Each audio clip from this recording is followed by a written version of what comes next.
न तेरा है न मेरा है, यह हिंदुस्तान सबका है। नहीं समझी गई ये बात तो नुकसान सबका है। जो आकर मिल गई इसमें वो दिखलाई नहीं देती, जो नदियां मिल गई इसमें वो दिखलाई नहीं देती। महासागर बनाने में मगर एहसान सबका है, महासागर बनाने में मगर एहसान सबका है। मान्यवर, हम लोग बचपन से एक शब्द सुनते आए, सरकार माई बाप। सरकार माई बाप यानी कि जो सरकार होती है वो लोगों की माई बाप होती है, मां की तरह ख्याल रखती है, पिता की तरह ख्याल रखती है। लेकिन अगर कोई सरकार अपने बच्चों को उसका गला घोटने पर उतारू हो जाए तो वो फिर सरकार निष्पक्ष सरकार नहीं है, नहीं है मान्यवर। वो सौतेली मां है, वो सौतेली मां है, उसका व्यवहार सौतेला है। और आज आप जो काम कर रहे हैं इस बिल के माध्यम से, आप बाबा साहब डॉक्टर भीमराव अंबेडकर जी के द्वारा लिखे गए संविधान की हत्या कर रहे हैं। और ये बात मैं इसलिए कह रहा हूं कि बाबा साहब डॉक्टर भीमराव अंबेडकर जी ने संविधान की धारा 26 में लिखा, धार्मिक मामलों के प्रबंधन की स्वतंत्रता, धार्मिक एवं धर्मार्थ उद्देश्यों के लिए संस्थाओं की स्थापना एवं रखरखाव करना, धर्म के मामलों में अपने स्वयं के मामलों का प्रबंधन करना, चल एवं अचल संपत्ति का स्वामित्व एवं अधिग्रहण करना तथा ऐसी संपत्ति का कानून के अनुसार प्रशासन करना। यह अधिकार आपने नहीं दिया, यह अधिकार किसी भारतीय जनता पार्टी के लोगों ने नहीं दिया, यह अधिकार बाबा साहब डॉक्टर भीमराव अंबेडकर जी के द्वारा लिखे गए भारत के संविधान ने दिया। माने और आप उस संवैधानिक अधिकार को छीन रहे हैं एक गैर संवैधानिक बिल लाके। क्या क्या लिखा इस कानून के अंदर आपने, किस तरीके से आपने इस संविधान की हत्या करने का काम किया। आप बड़ी बड़ी बातें कर रहे हैं। यह सरकार कह रही है कि यह कानून हम मुसलमानों के भले के लिए आ रहे हैं। जब मैं आपसे सुनता हूं तो मुझे लगता है कपिल शर्मा कॉमेडी सर्कस में बोल रहा है। आप मुसलमानों का भला कर रहे हैं, आप मुसलमानों का भला कर रहे हैं। दोनों सदन में एक भी सदस्य, दोनों सदन में सिर्फ एक सदस्य गुलाम अली को छोड़ के एक भी सदस्य आपका मुसलमान नहीं है। आप मुसलमानों का भला कर रहे हैं, आप भी मुसलमानों का भला कर रहे हैं। पूरी सरकार में एक मंत्री आपका मुसलमान नहीं है, आप मुसलमानों का भला कर रहे हैं। दो नेता अपने घरों में आपने बैठा दिया, मुख्तार अब्बास नकवी, शाहनवाज हुसैन, दोनों की राजनीति आपने खत्म कर दी। आप मुसलमानों का भला कर रहे हैं, आप मुसलमानों का भला कर रहे हैं, आप मुसलमानों का भला कर रहे हैं। अरे सुनना सीखो पहले। मनोहर, मैं इनके इस कानून में क्या क्या लिखा हुआ है, क्या क्या कहा है।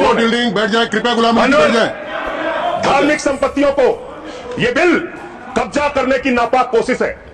और धार्मिक संपत्तियों को कब्जा करने के लिए सदन में इतनी शांति है कि आराम से आप बोलोगे। आराम से बोल रहा हूं सर। आप बैठे तो आपको देख के वैसे ही आराम आ जाता है, आपको देख के मैं वैसे ही आराम में रहता हूं सर।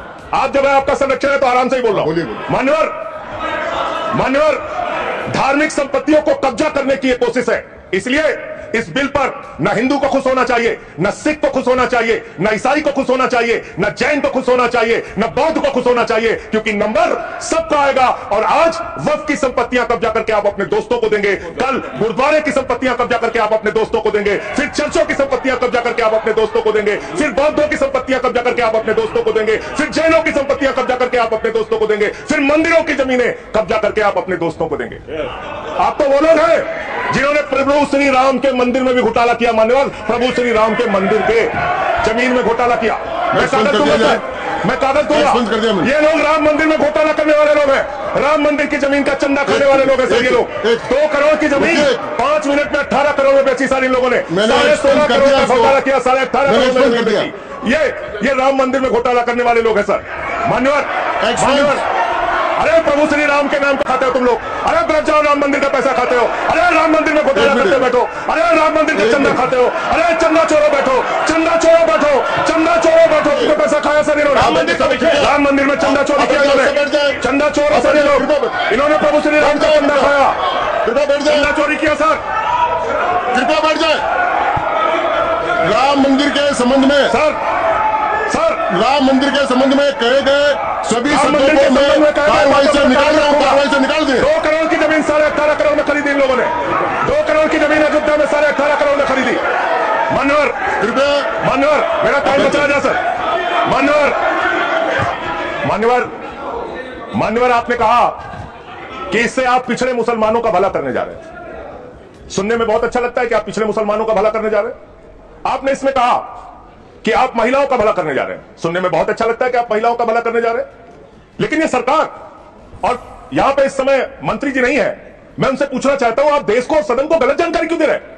माननीय 2013 के वक्फ बिल में जो भारतीय जनता पार्टी की सहमति और सहयोग से पास हुआ, उसमें भी महिलाओं के लिए आरक्षण था। मना कर दीजिए कि नहीं था। मना करिए कि हम गलत बोल रहे हैं। माननीय मंत्री जी ने कहा 1 करोड़ सुझाव आया। मैं आपसे पूछना चाहता हूं, कितने करोड़ ईमेल आए, कितने करोड़ पत्र आए, कितने करोड़ सुझाव आए, पूरे देश को जानकारी दीजिए। और मैं आपको दावे के साथ कह सकता हूं, जब पूरा सच सामने आएगा तो देश को पता चलेगा कितने लोग इस बिल के विरोध में थे, कितने लोग इस बिल के समर्थन में थे। मैं जेपीसी का सदस्य मनवर, मैं कह रहा हूं आपसे लाइए। और आप पिछड़े मुसलमानों का भला करना चाहते हैं, मैं आपसे हाथ जोड़कर निवेदन करता हूं, विनती करता हूं, और हमारे जो मित्र उधर भी हैं, अगर आप मेरी बात से सहमत है तो समर्थन करना।